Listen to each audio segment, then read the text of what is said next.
میں کچھ ناگزیر مجبوریوں کی وجہ سے ایک ایسے دور سے گزرا کہ قرآن کو شدید مصروفیات کی وجہ سے بالکل وقت نہ دے سکا۔ مجھے بہت دکھ اور افسوس تھا، لیکن اپنے آپ کو یہ دلاسا دے کر مطمئن کرتا کہ مصروفیات اور مشکلات ختم ہوتے ہی قرآن سے ناطہ جوڑ لوں گا۔ وقت یوں ہی مصروفیات کی نظر ہوتا گیا کہ ایک دن اچانک سورہ مزمل کی یہ آیت کسی اخبار میں سامنے آ گئی۔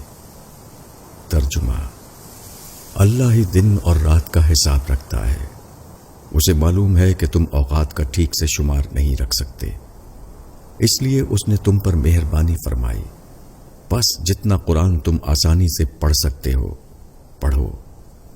اسے معلوم ہے کہ تم میں کچھ لوگ مریض ہیں اور کچھ رزق اور اللہ کے فضل کی تلاش میں ہیں اور کچھ اللہ کی راہ میں جہاد میں مصروف ہیں، بس جتنا قرآن بآسانی پڑھا جا سکتا ہے پڑھ لیا کرو۔ کس قدر پیار بھری ندا ہے میرے اللہ کی طرف سے کہ اے میرے بندے، تجھے بیماری، روزی کی طلب، حتیٰ کہ میری راہ میں جہاد کرنا بھی قرآن پڑھنے سے نہ روکے۔ میں تمہاری تھوڑی سی محنت کو بھی قبول کرتا ہوں اور تمہاری کمی اور کوتاہی کو معاف کر دیتا ہوں، بس میری طرف متوجہ ہو جا۔ کتنا مہربان ہے میرا رب جس نے مجھے اتنی سہولت دے رکھی ہے۔ اگر میں پھر بھی قرآن کو نہیں پڑھتا تو صرف اپنا ہی نقصان کرتا ہوں، کیونکہ میں قرآن پڑھوں گا نہیں تو سمجھوں گا کیسے، اور سمجھوں گا نہیں تو اس کے احکامات پر عمل کیسے کروں گا۔ یہ یاد رکھنا کہ قرآن کو اللہ نے ہم پر فرض کیا ہے۔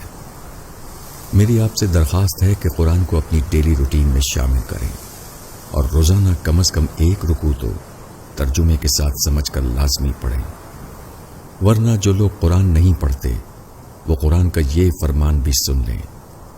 جب قیامت کے دن نبی کریم صلی اللہ علیہ وسلم ان کی شکایت اللہ سے اس طرح فرمائیں گے اور پیغمبر کہیں گے کہ اے میرے رب، بے شک میری امت نے اس قرآن کو چھوڑ رکھا تھا۔ کوشش کریں کہ قرآن کو اپنی زندگی میں شامل رکھیں۔ اگر کبھی زندگی میں مجبور و مصروف ہو گئے تو اس آیت کو نہ بھولنا، بس جتنا آسانی سے ہو سکے اتنا قرآن پڑھ لیا کرو۔ اللہ تعالی ہم کو قرآن کریم پڑھنے اور سمجھنے والا بنا دے اور اس پر عمل کرنے والا اور اس کو دوسرے لوگوں تک پہنچانے والا بنا دے۔